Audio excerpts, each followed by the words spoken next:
Un complejísimo panorama económico, social, sanitario que vamos a analizar con el doctor Jorge Querey, él es senador nacional por el Frente Guasú. Senador, ¿cómo está? Muy buenas noches, bienvenido. Muy buenas noches, Tatiana, a la gente ahí del equipo de comunicación y a toda la audiencia. Muchísimas gracias.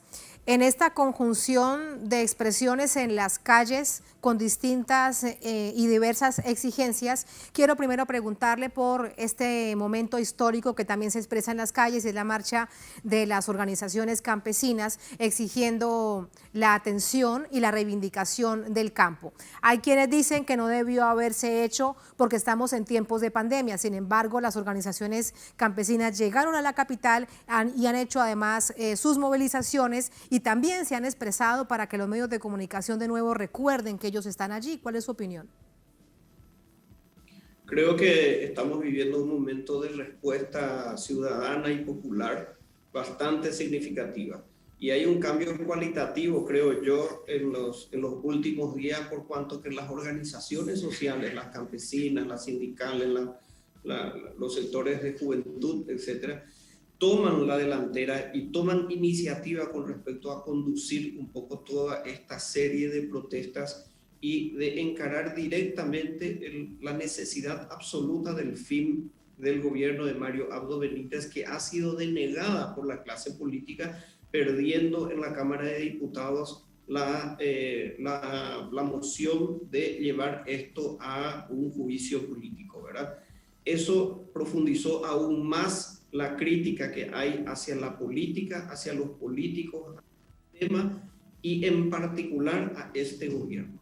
La consigna generalizada es que este gobierno tiene que irse.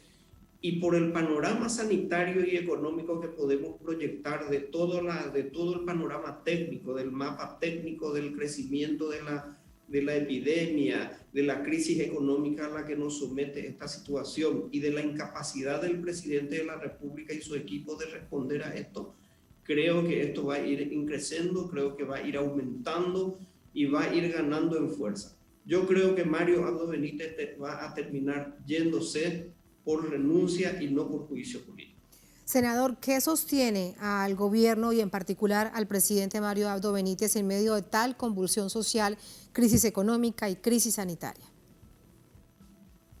Al presidente Mario Abdo Benítez no lo sostiene ni siquiera el Partido Colorado formalmente, que está pasando una de sus peores crisis de divisiones internas, indudablemente.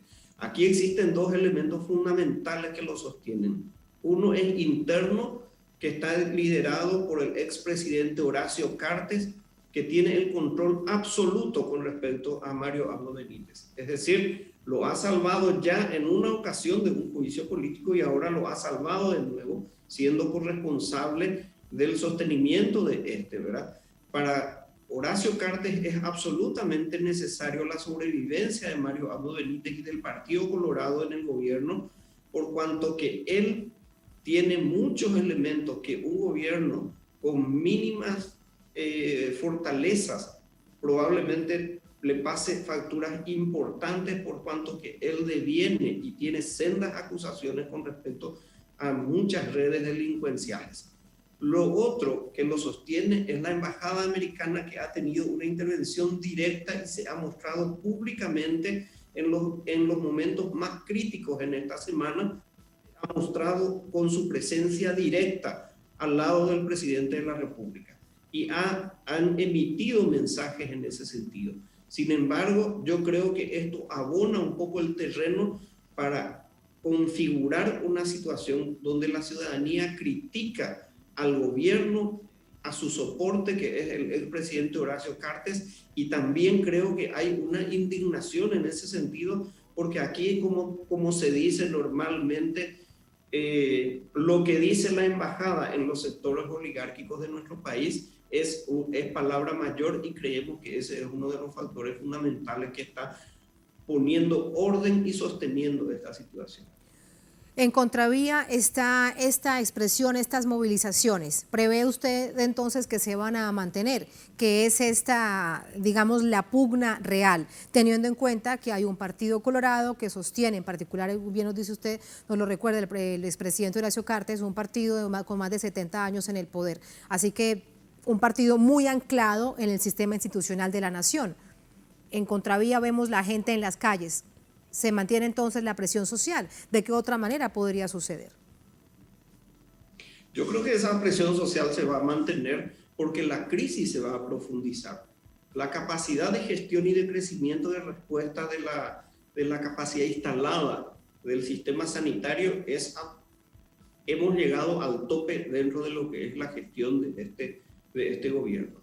Es decir, tenemos un fracaso de la institución y se la hizo fracasar a propósito, porque desde hace un año venimos sosteniendo firmemente una serie de cuestiones respecto a la infraestructura, a la reactivación económica, a la gestión de las vacunas, a los contactos con Rusia y China con respecto para tratar de adquirir, y sin embargo se ha sostenido sin situación que hoy demuestra fracasada y que hacen un último intento de entrar directamente a operar con los sectores farmacéuticos privados de aquí de Paraguay y del exterior. Por todo esto quiere decir entonces que no estamos, aunque médicamente o científicamente sí en el pico el mayor pico del problema, esto lamentablemente va a continuar, teniendo en cuenta la dificultad para la adquisición de las vacunas después de todo lo que se ha denunciado en materia de corrupción. Le queda a la gente cuidarse, autocuidarse, porque usted me dice todo esto y se percibe, aunque en sus dimensiones evidentes y particulares, una situación muy similar a la de Brasil. Yo creo que nosotros estamos muy vulnerables a lo que puedan ocurrir en nuestros países vecinos. De hecho, hoy lo admite el ministro de Salud de la cepa de Manaus que está circulando, pero nosotros creemos que realmente este pico se estuvo dando y ya lo expresamos. Yo soy médico de profesión, soy neumólogo intensivista, entonces ya lo expresábamos públicamente de que aquí había ocurrido un nuevo fenómeno con respecto al progreso de los números que estamos teniendo. Y a la falta de respuesta a esa situación. Fíjense ustedes que no solamente se supera la capacidad institucional, lo cual habla de catástrofe. Emergencia es cuando las capacidades institucionales lo sostienen. Cuando eso se sobrepasa, eso es una catástrofe. Nosotros estamos al borde de la catástrofe. Y las capacidades que se han instalado y las negociaciones siguen siendo consideradas a partir de prejuicios de la época de la Guerra Fría. O sea, hoy estamos batallando aquí para que se inicien negociaciones de Estado a Estado para poder adquirir las vacunas chinas, que por informaciones que nosotros tenemos podríamos disponerlas, pero sin embargo hay una firme posición de trabar esa situación. Y allí estaría, ¿cree usted, involucrado el gobierno de Estados Unidos? Recordemos que semanas atrás hubo información desclasificada que daba cuenta cómo Estados Unidos le pedía a distintos gobiernos, en este caso no figuraba Paraguay, pero sí, por ejemplo, Panamá, recordamos bien, y donde le pedían que no se adquiriera la vacuna china. No, yo creo que Paraguay en este momento, y dada vamos a decir, la incompetencia del gobierno actual, estamos teniendo una seria limitación que nos imponen estas reglas geopolíticas y estas guerras comerciales que hoy está viviendo Estados Unidos con China y Rusia, ¿verdad?